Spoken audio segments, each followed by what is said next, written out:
కడియం శ్రీహరిపై తీవ్ర స్థాయిలో ఫైర్ అయ్యారు బీఆర్ఎస్ ఎమ్మెల్యే పల్లా రాజేశ్వర్. కేసీఆర్ చేసిన పనులను తామే చేశామని చెప్పుకోవడానికి కడియం శ్రీహరికి సిగ్గుండాలని విమర్శించారు. స్టేషన్ గన్పూర్ అభివృద్ధికి కడియం అడ్డుపడ్డారని ఆరోపించారు. మందుల పడకల ఆసుపత్రి ప్రారంభాన్ని సైతం ఆపారన్నారు పల్లా రాజేశ్వర్. 800 కోట్లు పనిచేసినట్ట, అందులో 104 కోట్లు పని అంట. గన్పూర్ మున్సిపాలిటీకి అడ్డుపడ్డది ఎవరు? ఆర్డర్ తెచ్చింది ఎవరు? అడ్డుపడ్డది కడియం శ్రీహరి, ఆర్డర్ తెచ్చింది రాజన్న.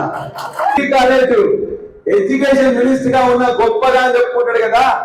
నీ గన్పూర్ డిగ్రీ కాలేజ్ తీసుకురాకపోతే ఇదే యశ్వంతరావు ఆఫీస్ ఎదురుగా కేసీఆర్ గారు మీటింగ్ పెడితే నువ్వు లేనప్పుడు నేను అడిగితే సాక్షిగా ఇదే ఎదురున్న సాక్షిగా కేసీఆర్ గారు డిగ్రీ కాలేజ్ ఇవ్వలేదా?